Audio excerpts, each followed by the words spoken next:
신앙을 유산으로 물려줍시다 하는 제목으로 말씀을 전하려고 나왔습니다. 디모데후서 1장 5절에는 다음과 같이 기록되어 있습니다.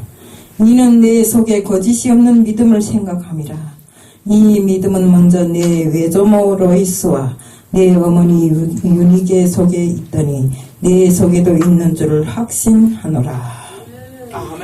사랑의 하나님 아버지, 신앙을 유산으로 물려줍시다 하는 제목을 들고 다녔었습니다.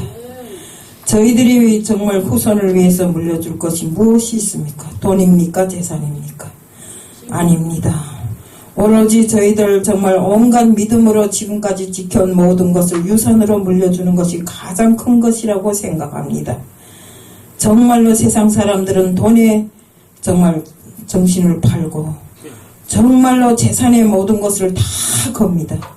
하지만 주님, 믿는 자들은 오로지 돈보다 재산보다 중요한 것이 정말 믿음이고 주님을 따르는 그 마음이라고 생각하오니 이 시간을 통해서 더 한 번 통절히 느낄 수 있도록 하게 해 주시옵소서. 이 시간도 주님 앞에 맡기오며 예수 그리스도 이름 받들어 감사하며 기도드리옵나이다. 아멘. 우리가 큰 나무가 아무리 커도 견딜 수 있는 것은 그 뿌리가 든든할 때 견딜 수 있는 것입니다. 우리가 정말 영문산이라는 데 가보면 1000년을 살아온 이런 은행나무 한 그루가 있습니다. 근데 그 나무 높이가 100m 넘습니다. 그런데도 폭풍에도 이기고 살아갈 수 있는 것이 그 뿌리를 100m 이상으로 내렸기 때문에 그 큰 나무가 1000년을 살아오면서 단 한 번도 넘어짐이 없이 이렇게 살아오게 되는 것입니다. 우리 신앙도 마찬가지입니다. 그 뿌리가 깊지 못하고 얕으면 정말 미풍에 신앙을 실어서 보냈다면 그 보내온 그 신앙이 폭풍에 흔들려서 다 떠나가 버리고 말입니다. 이게 무슨 소린가? 응? 자그마한 정말 믿음의 마음을 가지고 정말 신앙생활을 하는데 그 어떤 환난이 닥쳐오면 신앙이고 뭐이고 다 죄버리고 세상을 따라서 좋은 곳을 따라서 떠나간다 이겁니다. 그래서 우리가 본문에 보면 바울은 하나님이 주신 사명을 감당하다가 2차례나 감옥에 갇혀서 정말 이렇게 고초를 겪었습니다. 저도 언젠가 이야기를 했지만 바울이라는 이 영화를 보니까 너무나 순환이 역사더라고요. 그러니까 정말 바울이 처음에는 그리스도인들을 믿는 자들을 탄핵하는 자로서 나섰다가 하나님으로부터 정말 믿음을 받고 정말 그 믿음 안에서 살면서 자신이 죽을 때까지 하나님 앞에 충성을 했어요. 바울과 같이 그 믿음을 지킨 사람이 바로 디모데인데 바울은 자기 후계자를 디모데라고 생각했습니다. 디모데를 아들이라고까지 불렀습니다. 이렇게 바울이 디모데에게 마지막 유언 삼아 편지를 보내면서 디모데에게 뭐라 했는가? 너는 3대째 신앙의 뿌리를 가진 이런 사람으로서 정말 살아가면서 정말 그 신앙의 뿌리를 더 든든하게 하고 정말 많은 사람들에게 정말 신앙인으로서 모범을 보이라고 이렇게 이야기를 했습니다. 정말 이 바울이 디모데를 아들이라고 했을 때는 우리 아들은 어떻습니까? 내 인대에 있는 모든 것을 다 털어줘도 아깝지 않은 것이 아들이지 않습니까?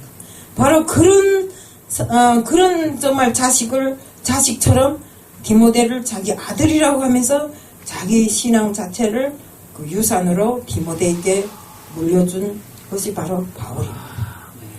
정말 죽을 때 다 됐을 때도 바울은 그 누구도 찾지 않았지만 디모데를 찾았어요. 이렇게 정말 디모데가 그만큼 믿음을 지키고 살았더라 이겁니다. 마음이 청결하고 순진하며 믿음 위에 섰을 때 그 누구보다도 성결한 사람이었습니다. 정말 이런 디모데의 믿음과 인격이 어디에서 나왔는가? 바로 그 외할머니로부터 또 어머니로부터 이렇게 물려받은 믿음의 뿌리라고 바울이 칭찬했습니다. 바울은 디모데의 좋은 신앙의 뿌리를 두 가지로 칭찬했습니다. 우선 디모데의 청결한 양심을 칭찬했습니다. 어떤 일이 있어도 정말 하나님께서 선물로 주신 그 청결함을 버리지 아니하고 끝까지 지켜나간 디모데의 그 양심을 놓고 바울은 그를 칭찬했던 것입니다.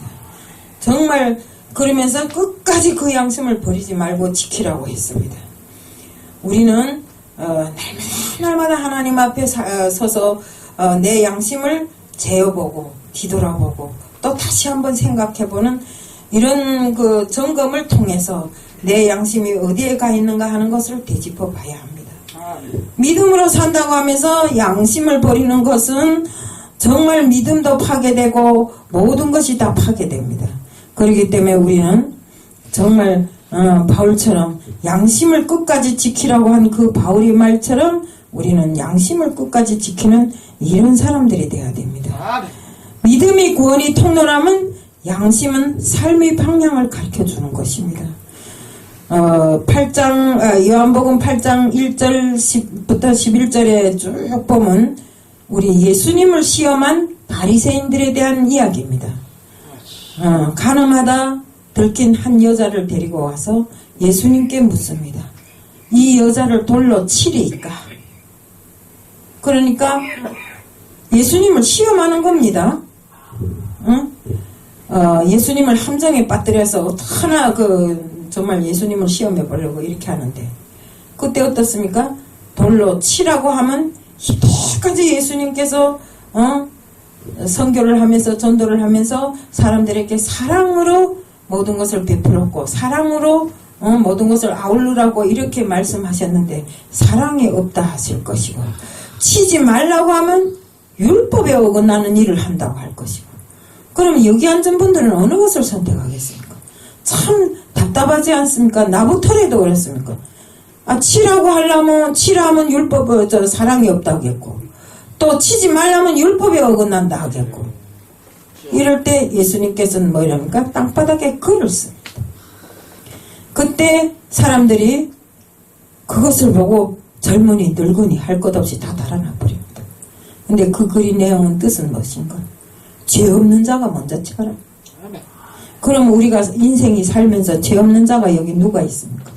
나부터라도 수많은 죄 속에 빠져서 호적거리며 살아온 것이 인생이 아닙니까? 그런데 그런 자기들의 죄는 가슴속에 묻어놓고 그 가늠하다 붙들려온 그 여자를 돌로 치겠다고 하는 그들의 양심이 어떤가 하는 것입니다. 그래서 우리도 그렇습니다. 먼저 오직 인간이 양심은 내면 속에서 정말 선악을 가르쳐주는 이런 중요한 역할을 하는데 우리도 온전한 양심을 가지고 악을 행할 것이 아니라 선을 행해야 됩니다. 우리도 아까 이런저런 말을 많이 했는데 정말 우리 기독교인들은 그렇습니다. 네 편 내 편 가르지 말고 다 서로 협력해서 선을 이루어야 돼요. 그러고 내가 보건대 기독교인들은 쪽하면 갔다가 세상에 갖다 고발해요. 하나님 법이 중요합니까? 세상 법이 중요합니까? 하나님 법이 그렇죠. 그러면 하나님 법을 지키려고 하는 우리들이 하나님은 뒷전에 하나님 여기 앉아 있으세요. 나 세상에 갖다 고발하겠습니다. 이러면 되겠어요? 안 되지요. 그러니까 우리는 정말 율법의 그 정신대로 하나님의 법을 지키는 모든 사람들이 다 돼야 되는 것입니다. 쩍하면 세상법에 가서 누구는 이래저래 이만저만 이래서 나쁘다고 이렇게 고소하지 말고요. 우리 백석은 이렇습니다. 목사들이 세상법에 가서 고소하면 목사 자격이 없어요. 목사에서 아예 제명해버려요. 예. 그렇기 때문에 우리가 이런 것을 제대로 알아야 됩니다. 우리 성경에는 여러 종류의 양심이 나오는데 베드로전서 3장 16절에는 선한 양심이 나옵니다. 디모데후서 1장 5절에는 청결한 이런 양심이 나옵니다. 정말 우리가 양심은 여러 가지가 있습니다. 또 디모데전서 1장 19절에는 착한 양심이 있습니다. 또 디모데전서 4장 2절에는 화인 맞은 양심도 있습니다. 화인 맞았다는 게 뭐입니까? 우리가 뭐 어쩌면 네 양심 화인 맞았잖아 이렇게 이야기를 하지요. 근데 양심이 화인을 맞았다는 건 무슨 소린가 하면 불도장으로 찍혀서 감각이 아주 없이 마비된 것을 놓고 화인 맞은 양심이라. 선악을 분별하지 못하고 우리 이 사회도 갈수록 화인 맞은 양심들이 많습니다. 우리 TV 구경할 때 보면 막 이 속에서 부글부글 끓어오르는 것들이 있잖아요. 거기 앉은 그 모든 사람들이 결국에는 화인 맞은 양심을 가진 자들이더라 이겁니다. 그래서 우리는 화인 맞은 양심을 가진 자로서 세상을 살아가지 말자는 거. 우리 세상에 보세요. 끔찍한 살인사건들을 한번 놓고 보세요. 부모가 자식을 재산 때문에 부모가 자식을 자식이 부모를 이렇게 살해하고도 뻔뻔스레 세상을 살아가는 사람들이 많잖아요. 우리 정인이라는 애 3살짜리 애를 한번 놓고 보세요. 얼마나 끔찍이 살해를 당했는가. 이런 것을 놓고 봤을 때 정말 천륜이 양심의 화인을 맞았다는 이런 생각을 하게 됩니다. 우리는 정말 그 믿는 사람들은 그 마음에 화인을 맞지 말아야 됩니다. 아멘. 예. 그럼 왜 이렇게 잔인해졌을까요? 양심의 기능이 작동하지 않기 때문입니다. 양심이란 그 자체가 없어요. 그 속에는 오직 악만이 남아갖고 악만 행하다 보니까 이런 일들이 벌어진다 이겁니다. 예. 우리가 조그만 양심으로 생각한다면 이런 일이 없을 것입니다. 이 사회 역시도 같습니다. 이런저런 겪어지는 모든 사실들을 놓고 보면 양심의 화인 맞은 사람들이 너무나 많습니다. 뻔뻔스러운 얼굴을 쳐들고 그 자신을 변호하기 위해 급급한 사람들, 이 모든 걸 놓고 봤을 때 정말 우리는 이런 세상을 살지 말아야 된다는 것입니다. 정말 믿음이 하나님과의 삶이라면 우리가 그 양심은 인간과의 이런 관계입니다. 제가 목사 안수를 여기서 받았잖아요. 우리 세계선교복지신문방송 열방전박교회에서 받았는데 목사 안수를 받은 지 얼마 안 돼서 홍기동 목사님은 잘 알지만 우리 친척들이 안산에 많아요. 어느 날 우리 조카가 불이 나게 우리 집에 밤 12시에 찾아왔어요. 와서 뭐란가 하면 이모 가서 이모 이전 목사 됐으니까 가서 좀 우리 아들 위해서 기도 좀 해주세요 그러더라고요. 왜 하니까 자가 지금 온몸에 귀신이 닥지닥지 붙어있다는 거예요. 무슨 귀신이 붙어있냐? 그러면서도 어떻게 했어요? 목사라 했으니까 가야지. 능력은 안 돼도 가야지. 그래서 예수 이름을 걸고 갔어요. 가서 탁 들어가 보는 순간에 가는 길을 보니까 귀신이 있는 것이 아니라 양심에 무언가가 찔리는 일이 있더라고요. 손까지 바다바다 떨면서 그러는데 그래서 내가 딱 눈에다 손가락질하며 네 솔직히 말해 그랬어요. 그러니까 할머니 하면서 나이도 다 먹은 애가 애기처럼 그 목소리도 애기처럼 나오더라고요. 그러면서 자기가 옛날에 그 중국에서 좀 주먹 세게 놀았는데 지갑 하나 갖고 쌈이 나서 어떤 사람을 칼로 탁 찍었는데 이 심줄이 뚝 끊어졌대요. 이 다리 어딘가 심줄이 끊어져서 다리를 이렇게 못 속에 이렇게 쩔룩쩔룩하고 다녔대요. 근데 그 사람이 지금 한국에 나와 있는 거예요. 딱 길에서 만났는데 그 사람이더라는 거예요. 그러니까 그 사람은 가가 컸으니까 조그만 때 그랬는데 컸으니까 알아 못 보는데 이 사람은 그러니까 그동안에 많이 늙었잖아요. 다리를 힘겹게 끌고 이 수레를 끌고 가더래요. 그걸 보고 갑자기 그 양심에 어떤 그 찔림이 와갖고 애가 떨면서 그러니까 엄마는 또 조금 믿었다고 참 몸에 귀신이 따닥따닥 붙어있다고 그러더라고요. 그래서 내가 내한테다 그렇게 솔직히 말하고 그랬지. 야 지난날의 것은 있고 네가 잘못한 것은 회개하고 교회에 나가. 그러니까 어느 교회에 나갈까요? 하더라고요. 어느 교회든지 나가. 그러니까 제가 안산에 좀 있었기 때문에 교회를 알잖아요. 그래서 어느 교회를 소개해줬어요. 안산 제일교회를 소개해줬어요. 그랬더니 거기를 한 번, 두 번 나가더니 지금은 나가지 말라고 바지 가랭이를 잡아당겨도 나간대. 예. 그래서 엄마가 너무 좋아가지고, 응? 이모, 하나님이 이렇게 좋은 줄 처음 알았대요. 응. 믿고 보니 이렇게 좋은 거, 내가 믿는다고 말은 했는데 그동안에 가짜로 믿었다는 겁니다. 그러니 우리가 믿는 사람들이 그 믿음이 얼마나 중요하며 그 마음이 얼마나 중요한가. 가는 그걸 그 사람을 보는 순간에 그 칼로 찌르던 그 환각이 떠오르면서 그때부터 이 손이 달달달달 떨리는 게 그거 주체를 못한 거예요.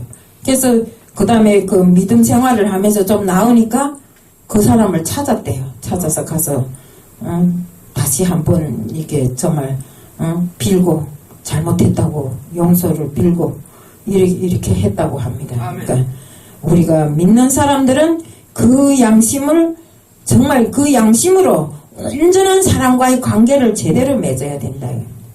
여기 가서 이렇게 하다가 정말 내 그 마음에 조금 이득이 덜한 것 같으면 또 여자가 착 붙고 이거는 우리 믿는 사람들의 양심이 아닙니다. 그리고 우리가 정말 청결한 양심 속에는 하나님이 축복의 통로가 있다고 합니다. 청결한 양심 속에 또한 하나님의 지혜가 있고 그 영혼이 맑아지고 하나님이 인도하시는 축복을 그대로 받을 수 있다고 합니다. 우리가 또 하나는 디모데가 거짓이 없는 믿음을 가졌다고 칭찬을 했다고 합니다. 신앙에서 믿음보다 더 중요한 게 없습니다. 신앙의 본질은 오직 믿음이고 그 믿음이 정말 거짓이 없어야 됩니다. 성경의 모든 역사는 믿음이 총로이고 거짓 없는 믿음으로 인해서 그들이 정말 성경의 역사를 창조하게 된 것입니다. 예수 그리스도를 믿음으로 구원받고 천국도 오직 그 믿음으로 간다는 것은 여기 앉은 분들이 누구나 다 알고 있는 그 사실들입니다. 그렇기 때문에 오직 그 믿음으로 구원받을 수 있는 이런 정말 중요하게도 이렇게 말할 때 믿음이 우리의 모든 것을 결정한다는 것을 우리는 알아야 됩니다. 말로만 중요하다고 하지 말고요. 그래서 우리는 히브리서 11장 6절에 보면 믿음이 없이는 기쁘게 못하나니 하나님께 나아가는 자는 반드시 그가 계신 것과 또한 자기를 찾는 자들에게 상 주시는 이심을 믿어야 한다. 아멘. 믿음으로 세상이 창조되었습니다. 또한 믿음으로 난공불락이 홍해가 갈라졌어요.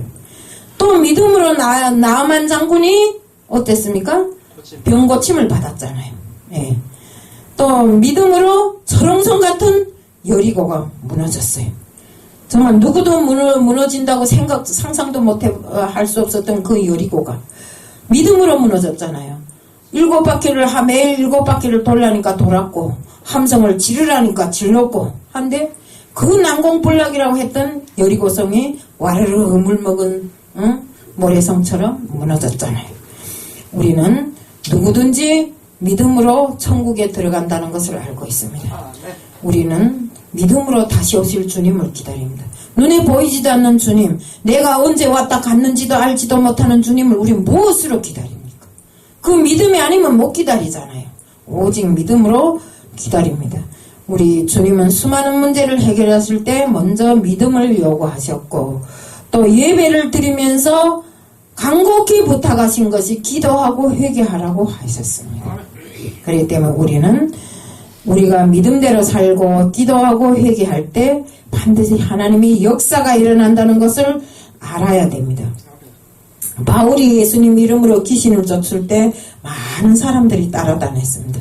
이상하다고 생각한 한 박수무당이 예수 이름으로 귀신을 쫓아내려고 예수 이름을 부르면서 귀신아 나가라 하니까 귀신이 턱 밑에 가서 딱 서서 이러더라고. 내가 바울도 알고 예수도 아는데 너는 도대체 누구야? 이 박수무당 같은 년이 하면서 네 귀신하고 놀던 년이 왜 예수 이름을 부르냐고 그러면서 막 두들겨 패니까 박수무당이 견디다 못해 달아났다고 합니다. 네.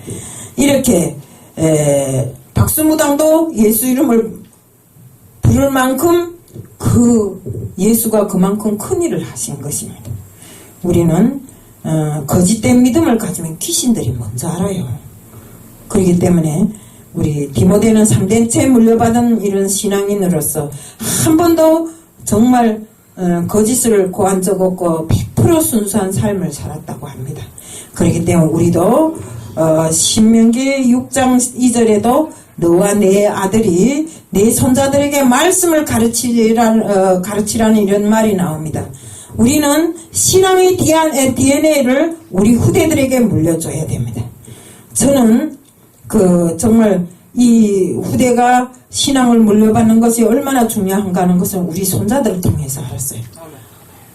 마구 정말 뛰놀고 마구 행하고 다닐 애들이 주일 성소를 정확하게 지키고 수요일도 금요일도 교회에 제대로 나가면서 하루는 교회에 한 명도 안 나갔대요. 그러니까 목사님이 전화 와서 저보고 말합니다. 애들이 왜 안 나왔어요? 그래서 제가 기도하다 알한 것처럼 전화를 했어요. 야 형보가 너 왜 교회 안 나갔니? 할머니 기도하다 보니까 너네 교회 한 명도 안 갔더라?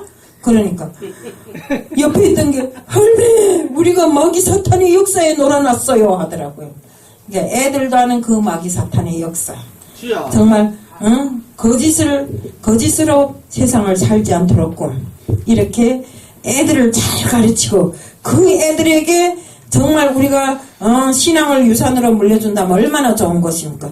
지금 교회들에 그래요. 직급도 높이 가지고 할 거 다 하는 사람들이 자기 자식들이야. 믿음을 안 가지고 있어요. 그럼 이게 뭡니까? 우리 정말 성경 속에서처럼 디모데와 바울처럼 본이 되는 이런 믿음을 가지고 살아야 됩니다. 우리 성경에 보면 그 두 가정이 있는데 하나는 기도로 낳은 아들 한나와 엘가나의 가정 사무엘 이야기가 나옵니다. 근데 사무엘은 항상 여호와 제단에서 살았어요. 그러다 보니까 온전한 믿음을 가지고 살았고 엘리 제사장도 하나님을 믿는 사람이었고 제사장으로서의 역할을 했는데 단지 자기 자식들에게 그 유산으로 믿음을 물려주지 못했습니다. 그러다 보니까 하나님께서 보니까 이렇더라고요. 3상 2절 34절에 하나님이 이름으로 이들이 자식들을 다 죽여버린다고 했더라고요.